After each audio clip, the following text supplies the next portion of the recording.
Vem cá, numa sexta-feira, bem no finalzinho do dia, chega aquela notícia bombástica. Um ministro de Brasília acaba de pedir para sair. Não aguentou o tranco e pediu para sair depois de muita pressão. O negócio é que o governo Lula está tentando abafar o caso e pedindo, pelo amor de Deus, para o ministro ficar. Afinal, dá grande suporte ao governo Lula. E a gente vai entender isso aqui um pouquinho. Quem é esse ministro que pediu para sair? Outro ponto que a gente vai falar agora também é o UOL. Preste atenção. O UOL noticiou um presente do Eduardo Bolsonaro para o pai, o Bolsonaro. Pois é, matéria que a gente até falou no editorial anterior. Trump pode sim, segundo a UOL, vir ao Brasil para visitar o Bolsonaro. Parece que já estão até ajeitando as datas. Será que isso é possível? Então vamos falar sobre isso, matéria da UOL, que nós vamos debater aqui, né? Ou seja, o jogo está ficando interessante. Outro ponto que nós vamos falar também é sobre o Tagliaferro. Você lembra do Eduardo Tagliaferro? Pois é, saíram agora novas, né, denúncias do Tagliaferro que podem, sabe, dar uma balançada no jogo, aquela balançada de leve. Nós vamos entender quais foram as denúncias novas que o Lacombe denunciou. E aí vamos falar de 2026 também. Já pensou esse sujeito aqui como presidente do Brasil? Você não sabe quem ele é? Ah, meu, então você não gosta de política, porque essa figura é muito conhecida na época do governo Lula, do Mensalão, do Petrolão e de altos escândalos que corriam naquela época. Nós vamos falar de tudo isso aqui, e aí você já sabe. Nessa sexta-feira, que é dia 26, mas é sexta-feira 13, afinal, toda sexta-feira, nesse período, é sexta-feira 13, até 2026. E espero que acabe o 13 em 2026 e que voltemos a ter uma sexta-feira normal, tá bom? Então, antes de mais nada, inscreva-se no canal, curta, compartilha, sextou e é hora da gente acompanhar um pouquinho das matérias que rolam no Brasilzão através aqui do nosso canal. Então, antes de mais nada, vem comigo, vem de matéria. Vamos lá, vamos entender isso aqui que está acontecendo. Pois é, esse aqui é o Celso Sabino. Não confunda com o Mário Sabino, jornalista do Metrópolis, não. É o Celso Sabino, ministro do governo Lula, ministro do Turismo.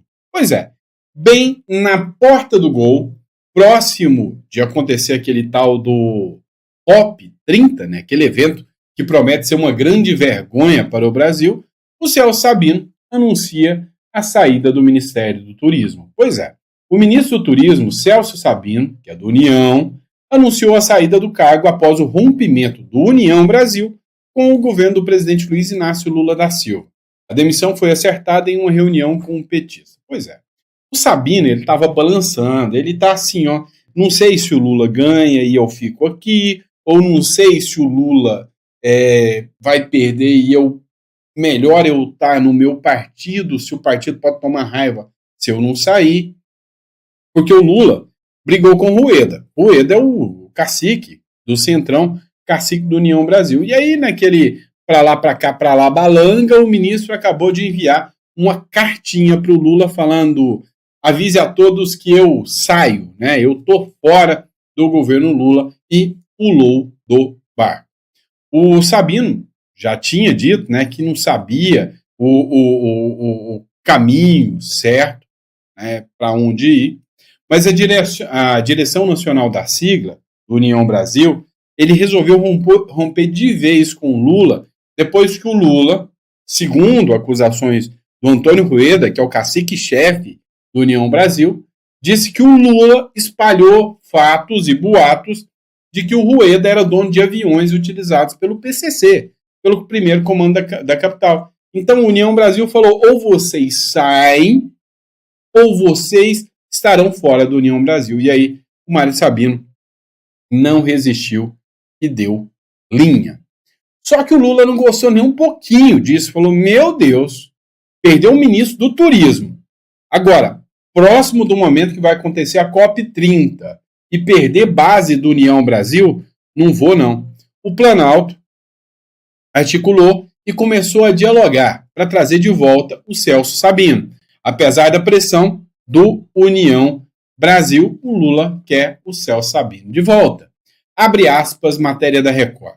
O Palácio do Planalto prepara uma estratégia para segurar Celso Sabino no comando do Ministério do Turismo, mesmo após a União Brasil exigir a saída dele da pasta. A União Brasil não pediu, ele mandou. Falou, dá logo um chute no traseiro do Lula, sai desse governo, saia desse ministério que a gente não quer ver o Lula nem pintado de ouro. E aí, nessa sexta-feira, 26 dividido por 2, dá 13, né? Nessa sexta-feira, 13, dia 26, que entrou, né, a carta de demissão do Mário Sabino, atendendo a uma decisão unânime do partido, que foi tomada no dia 18 de setembro, que determinou a entrega dos cargos ocupados pelo governo. Ou seja, todo mundo teve que entregar o cargo. O problema é que o Celso Sabino desceu chorando, né? Apesar dele ter entregue a carta, ele relatou que recebeu um pedido do presidente para ele permanecer, que ele queria ficar no cargo, que ele saiu a contragosto, tá? Ele saiu a contragosto, o interesse dele, de forma alguma, era ter saído do governo. Pois é, começa bem o final de semana, ou termina bem a semana, depois de uma notícia de que o Lula sofreu um desfalque, né, dentro de um ministério. A oposição fica feliz com isso, né? Fica feliz. E aí, mais um incêndio para o Lula tentar apagar, menos força para manter o governo lulopetista no poder. Próximo bloco, a gente vai falar de algo que está atiçando aí, né? Atiçando muito vamos dizer, a imaginação dos eleitores do Bolsonaro. Vamos falar do UOL. Pois é, aquela turma militante da UOL. Aquela turminha. Pois é, a turma militante da UOL falou que sim, a possibilidade do Donald Trump vir ao Brasil para visitar o Bolsonaro é real. Seria uma espécie de presente do Eduardo Bolsonaro, tá, numa relação meio conturbada aí com a direita, ou melhor, a direita não, a direita está muito fechada com o Eduardo Bolsonaro. Está com uma relação meio conturbada com a turma do centro-direita, né? E aí, uma forma de dar um afago seria o Trump vindo aqui para visitar o Bolsonaro. E já imaginou a seguinte situação? O Trump vem visitar o Bolsonaro entra no carro com o Trump, e aí? O que acontece depois? Pois é, mas isso tudo é especulação. Eu quero que você assista comigo aqui essa matéria do UOL agora, onde eles falam abertamente. Trump pode visitar Bolsonaro no Brasil. E tem uma outra história que está também vindo aí. A Mônica Bergamo publicou ontem na coluna dela uma informação de que está neste momento acontecendo uma articulação por parte do Eduardo Bolsonaro, né, que o pai tá bravo com ele, mas eu acho que ele quer trazer um presentinho para o pai, para de repente, se o pai ficar mais animado com ele, quer trazer Donald Trump para visitá-lo na prisão domiciliar dele. E eles estão fazendo essa articulação. A viagem estaria sendo articulada pelo Eduardo Bolsonaro e pelo apresentador Paulo Figueiredo, que tem amplas conexões com os setores lá do governo Trump. Até o Fábio Van Gatten, que é um parceiro, foi ministro, atuava, né, como assessor, depois ele saiu, postou uma mensagem no X falando sobre essa hipótese do encontro de Trump com o Bolsonaro. Já pensou, né? Um encontro do Trump com o Bolsonaro seria, de certa forma, até meio épico, né? Imagina, numa situação em que o Trump acusa o governo atual de perseguir o Bolsonaro, e aí o Trump vem ao Brasil e vai fazer uma visita ao Bolsonaro. E é óbvio que isso tudo, para isso acontecer, precisa da bênção de uma certa pessoa, chamada Alexandre de Moraes. Meu amigo. E aí, já pensou o Alexandre de Moraes negando um pedido do Donald Trump de visitar o próprio Bolsonaro? Seria uma situação, assim, um tanto quanto peculiar aqui para a República das Bananas. Mas, enfim, agora tem uma outra grande preocupação também que paira, né, sobre a cabeça do ministro do Supremo, Alexandre de Moraes. Um tal de Tagliaferro. Pois é, até o sobrenome do cara é sugestivo sobre o que ele quer fazer com Moraes. Pois bem, o Lacombe ontem soltou uma matéria, e nessa matéria o Lacombe falou o seguinte: o Tagliaferro tem novas provas. Provas essas que já estão sendo articuladas para serem apresentadas, adivinha? Sim, para ele, né? O Donald Trump, ou seja, o governo norte-americano já procurou o Tagliaferro para saber mais provas. Dá uma olhada o que o Lacombe fala aqui. Mais um assessor do Alexandre de Moraes deixou o gabinete do ministro, é aquele juiz magrinho, Rafael Rocha. Lembra aquele que nesse julgamento aí, do julgamento entre aspas, do núcleo crucial, ele chefiou ali alguns interrogatórios e tal. Ele também vazou. É só mais um, né? Porque tá todo mundo que... E ele tinha perdido o visto, né? Ele já tinha perdido o visto. Perdeu o visto na segunda-feira e tá ele aí, ó. Rapaz, tem uma cara... Assombração. Deixa pra lá, essa luz também não ficou boa, esse cabelo emplastrado. Passou pó, não passou? Essa cara branca aí com pó compacto, nem sei que número é esse, porque eu também não entendo tanto. Eu sei qual é o meu pó compacto, NC42. Daí pra... É um negocinho. Já tem um aval. Alvará já tá... Pois é, eu confundi a matéria. Achei que era a matéria literalmente que tratava do Tagliaferro, né? Que o Lacombe também fez eu vou colocar para vocês aqui. Mas não foi não, né? Foi a matéria que trata da saída do assessor do gabinete de Moraes, né? Então, vamos tratar disso aqui. Paulo Capelli, após sofrer uma sanção dos Estados Unidos, juiz auxiliar deixa gabinete de Alexandre de Moraes. É aquele lá que você viu o Lacombe mostrando, né? O juiz Rafael Henrique Tamay Rocha deixou o cargo de auxiliar no gabinete do ministro Alexandre de Moraes. A saída ocorre após a coluna noticiar que o magistrado, apontado como braço direito de Alexandre de Moraes, teve o visto revogado pelos Estados Unidos, junto com outras 6 autoridades, na segunda-feira. A portaria com o desligamento foi publicada no Diário Oficial, mas havia sido assinada pelo presidente da Corte, Luiz Roberto Barroso, em 15 de setembro.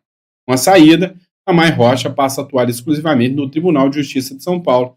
Essa é a 4ª baixa no corpo de juízes de Moraes em menos de um ano. Ou seja, o Alexandre de Moraes está ficando sem aliados lá dentro.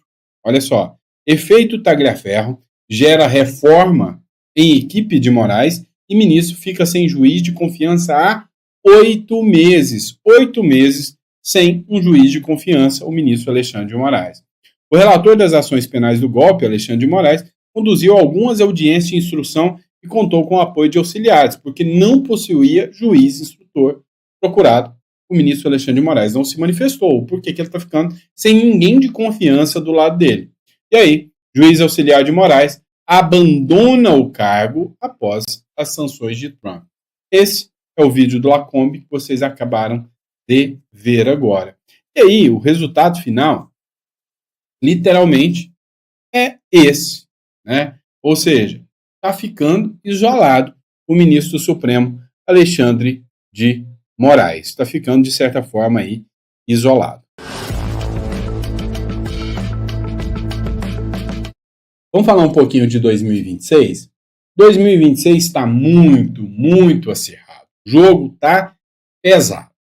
Dá uma olhada nessa publicação aqui, da Globo News, onde o Kassab diz o seguinte: olha, a gente quer o Tarcísio, mas se o Tarcísio não for o candidato, a gente tem o Ratinho Júnior. Eu já tinha até falado sobre isso aqui com vocês, mas escuta só o Kassab falando. Algo muito sério, tem que ser discutido com muita seriedade e o PSD, felizmente, ele tem o seu rumo. O nosso rumo é com o governador Tarcísio, ou com o governador Ratinho, ou com o governador Eduardo Leite. Isso é algo que já está pacificado dentro do partido. Eu entendo que o governador Tarcísio ele tem grandes chances de unir todos no primeiro turno. E caso ele não seja candidato, é uma decisão dele, nós poderemos estar todos juntos no primeiro turno, mas poderemos também estar todos juntos no segundo turno. Pois é inequívoco que o Tarcísio deu uma balançada depois que o Eduardo Bolsonaro chutou o balde. Inclusive, o próprio Eduardo Bolsonaro já anunciou o seguinte: olha, eles ficam falando que eu sou meio radical, tudo bem, eu vou dar o radical que eles pedem para eles. Eu vou ser radical, sim. Foi o que disse o Eduardo Bolsonaro. Isso aí, né, causou um certo espanto, né, para algumas pessoas aí que imaginavam que o Bolsonaro ia ficar tranquilinho, ia acatar tudo que o pai falasse, mesmo sabendo que o pai está sob pressão lá na prisão domiciliar e que ia apoiar o candidato que o Centrão queria. O Eduardo Bolsonaro falou: não, aqui para cima de mim, não. Agora, o Hugo Mota já mostrou mais ou menos do que lado que tá e já entendeu a estratégia do Lula. Hugo Mota sobre Lula eleito 3 vezes e caminhando para a 4ª eleição. Pois é, segundo Hugo Mota, na matéria da CNN Política aqui, o Lula está em processo de reeleição. Já está fazendo campanha e gastando o rico dinheirinho fazendo projeto populista aí, né? Rico dinheirinho nosso. O presidente da Câmara dos Deputados, Hugo Mota, afirmou nesta sexta-feira que o presidente já está em processo de reeleição e caminha para disputar sua 4ª eleição presidencial desde a redemocratização. Segundo ele, né, o Hugo Mota, ele acha que o Lula vai levar essa fácil. Abre aspas. Nós temos pela primeira vez o presidente da República 3 vezes eleito desde a redemocratização do país, já caminhando para a sua 4ª eleição, já em processo de reeleição, disse Mota durante evento sobre segurança pública promovido pela Comunitas. Tá? É o nome da empresa. Não é comunistas, não é comunitas. Tá? Mas, para quem bem sabe, né, a referência aí foi direta. Né? E aí o Mota falou sobre a PEC, né, da segurança pública, e falou que a PEC traz isso, cria um sistema único de segurança pública que permite maior integração do financiamento daquilo que o Brasil pode projetar para o futuro nesse enfrentamento contra o crime organizado. O coitado, né? O coitado. Porque, literalmente, confiar que o governo atual vai ser responsável para diminuir a criminalidade e aumentar a segurança pública, deixar tudo na mão dele, aí é até piada. E aí me vem o Mário Sabino e solta uma bomba, né, dessa aqui. Já pensou? Joesley Batista, o cara da JBS, o cara lá daquela época de mensalão, petrolão, da turma do PT, candidato a presidente do Brasil, será que é isso mesmo? Calma que não é bem assim. Mas a matéria do Mário Sabino deixa claro que o Brasil não está longe disso acontecer. A imprensa dá crédito a diversas pessoas pelo aceno de Donald Trump a Lula, que abriu caminho para uma conversa entre ambos sobre as sanções americanas ao Brasil. Do lado da iniciativa privada, tem-se o Joesley Batista, principalmente, o cara que teve uma reunião antes com Donald Trump para abrir o caminho para o Lula. Mais uma vez, né, abrindo o caminho para o Lula. Mais uma vez. De acordo com a Folha, o dono da JBS foi recebido em audiência por Donald Trump na Casa Branca, semanas antes do gesto simpático do presidente americano na ONU. E aí, às vezes, você se pergunta, mas por que o Trump foi receber o Joesley Batista? Cara, você gosta ou não gosta, a JBS é uma potência mundial e tem vários e vários negócios lá nos Estados Unidos, né? E sem contar que ele contribuiu com 5 milhões de dólares, não é nem reais, para a cerimônia de posse do presidente americano por meio da produtora de frangos Pilgrim's Pride. Pilgrim's Pride é uma grande produtora de frango que pertence, adivinha quem? Ao grupo JBS. Ou seja, Donald Trump tem ali meio que uma similaridade com o Joesley Batista. Irônico isso, né? É bem irônico, porque na política já deu para a gente entender que nada é do jeito que a gente pensa. Foi a maior doação individual de uma empresa para o evento.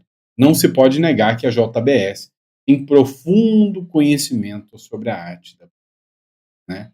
Ele discutiu com Donald Trump o tarifaço de 50% que continua a ser imposto sobre a carne brasileira e também importação de celulose pelos Estados Unidos e outras áreas de interesse. Não ficou só nisso. Ainda durante o encontro com Trump, Joesley argumentou que as diferenças comerciais entre Brasil e Estados Unidos poderiam ser resolvidas por meio de diálogo entre os dois governos numa mensagem de incentivo à aproximação. Ué, mas por que o Joesley está falando, que o Sabino está falando em Joesley para candidato a presidente? Porque uma coisa é certa, requisitos ele tem.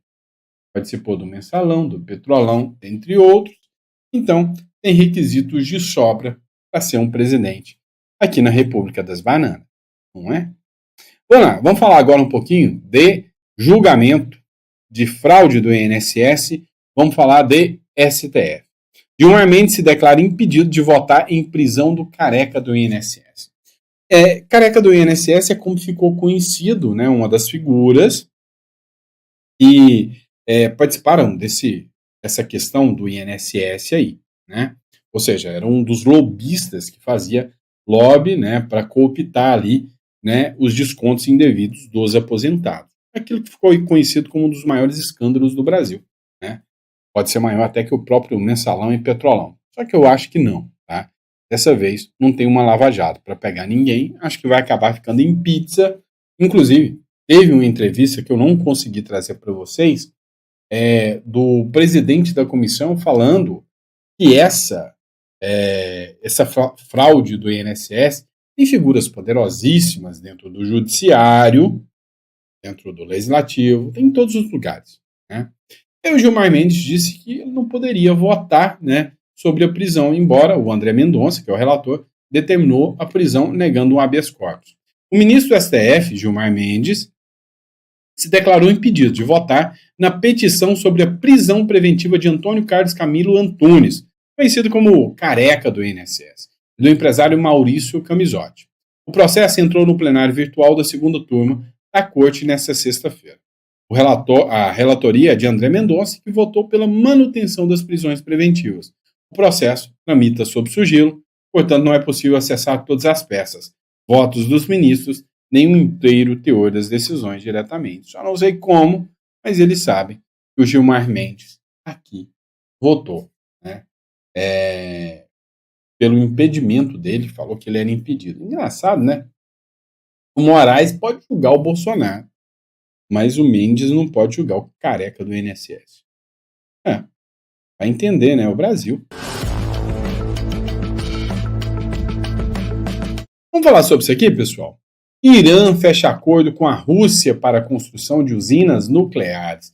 Eu estou falando que o negócio está ficando tenso. Eu estou explicando para vocês que está começando a rolar aí uma tensão, né, de nível nuclear, ou seja, a Rússia está começando a cutucar os Estados Unidos, né?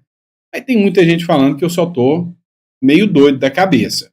Apesar da pressão internacional sobre o programa nuclear do Irã, a Rússia firmou um acordo para a construção de 4 usinas nucleares no país, liderado pelo Ayatollah Ali Khamenei. 4 usinas nucleares. O pacto foi anunciado nesta sexta-feira, à margem do Fórum Internacional da Semana Atômica Mundial, realizada em Moscou. Peraí.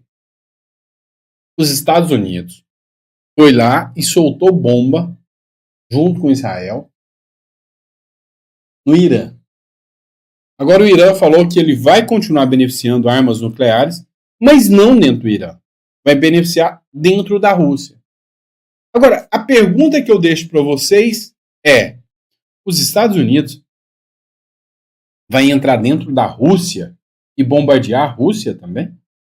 Apesar da pressão internacional sobre o programa nuclear do Irã, a Rússia firmou um acordo para a construção das 4 usinas. De acordo com o porta-voz da Organização de Energia Atômica, Beirut, cara, as mães dessa tinham que ser processadas, colocar uns nomes desses nos caras. Beirut, eu sei, viu? É em português, eu sei, tá? Eu tô sacaneando, tá? A expectativa é de que as novas usinas tenham a maior capacidade do que a única central de energia atômica em atividade no país, localizada na região de Bushehr. O valor do acordo entre Moscou e Teherã é de 25 bilhões de dólares, cerca de 134 bilhões de reais, informou a mídia estatal da Rússia. Meu amigo. Não é brincadeira, não. Rússia e Irã, né, juntas produzindo material nuclear. Uma coisa da cabeça do Sandro, né? Mas vamos lá. Dá uma olhada. Netanyahu exibe mapa do terror do Irã, elogia Trump e se dirige a reféns em Gaza. Pois é. Teve o discurso do Benjamin Netanyahu, que é o primeiro-ministro de Israel. E aí o primeiro-ministro de Israel, que é o Benjamin Netanyahu, discursou nessa sexta-feira e proferiu ameaças contra o Hamas, o Irã e o programa nuclear do Irã. E logo depois vem a Rússia e fecha esse acordo. Aí a grande questão que eu pergunto para vocês é: vai atingir a Rússia? Imagina um míssil de Israel caindo numa base nuclear do Irã na Rússia. Eu percebi que o Putin está louquinho para entrar numa guerra. Mas não é só o Putin, não. É um cara aqui no Brasil também, chamado Lula, que está doidinho para se posicionar de um lado. Hora que o Benjamin Netanyahu começou a falar, adivinha, a delegação brasileira levantou e saiu em sinal pleno de ofensa, né, ao Benjamin Netanyahu. A turma da Globo News vibrou com isso. Dá uma olhada. Eu confirmei que tinham 7 representantes do Brasil naquele momento, inclusive diplomatas aqui que ficam alocados aqui na missão brasileira junto à ONU. 3 desses 7 integrantes usavam esse lenço, que é uma referência à Palestina, numa clara mensagem. A Janja foi com o lenço da Palestina. A delegação brasileira estava usando o lenço da Palestina. E quando o Benjamin Netanyahu começou a discursar, eles levantaram e saíram. Assim, do nada. Da diplomacia brasileira, eles aguardaram lá no local, então a mesa brasileira estava cheia, até que 9h08 mais ou menos, começou com uns 8 minutos de atraso o discurso do premier Benjamin Netanyahu. A delegação brasileira então se levantou junto com vários outros países, pelo menos 30 países que eu consegui contar, e saíram. Então não ficou ninguém da diplomacia brasileira no momento do discurso de Benjamin Netanyahu. Foi um momento que já até estava sendo previsto que isso poderia acontecer, essa saída desses diplomatas, porque hoje cedo representantes de Israel, da diplomacia de Israel, já tinham avisado os jornalistas que havia um movimento, provavelmente liderado pela Palestina, para que os diplomatas se levantassem. Mas então foram muitas pessoas que se levantaram, a gente conseguiu ouvir vaias também dentro do plenário da Assembleia Geral. Quem estava presidindo a reunião chegou a bater o martelo pelo menos 2 vezes, pedindo silêncio, pedindo ordem, pedindo para as pessoas se sentarem. Mas houve aí um barulho por volta de 4, 5 minutos. Em todo esse momento, Benjamin Netanyahu estava no púlpito, estava aguardando, até gravei com o celular aquele momento que ele olha, ele vê então aquela demonstração, aqueles países saindo, e aí depois eu fiquei com esse binóculo lá, Google, pra gente conseguir ver, porque é uma distância considerável, né? E é difícil, a miopia aqui, ainda bem que tinha o binóculo para ajudar.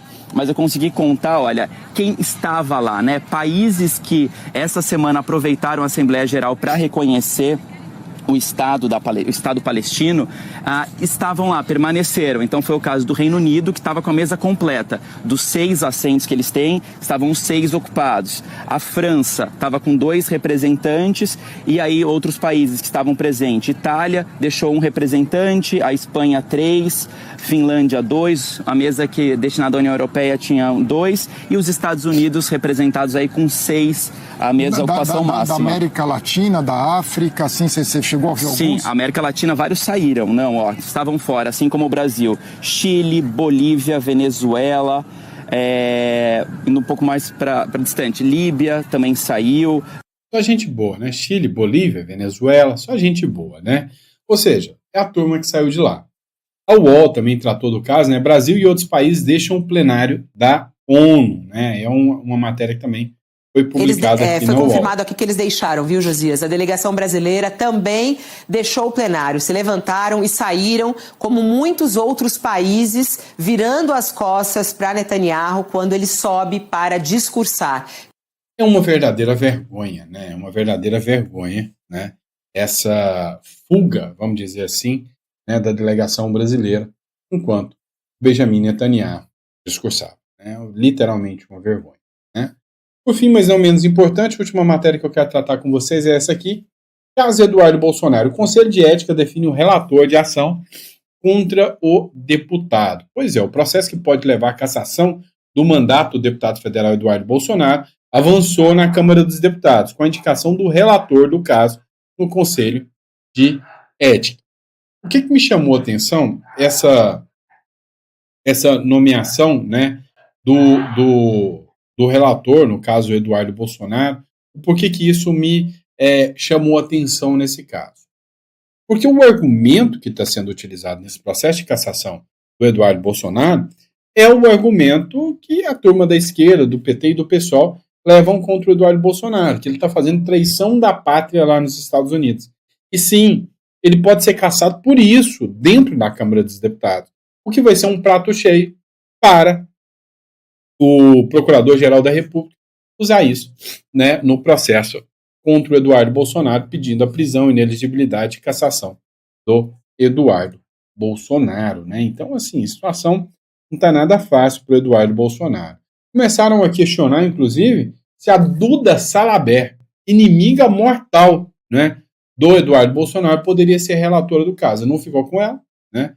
Ficou com o delegado, né, Marcelo, né, se eu não me engano o nome dele, um cara que já até se declarou amigo do Eduardo Bolsonaro. Então o Eduardo Bolsonaro ainda tem uma chance de respirar um pouco mais tranquilo.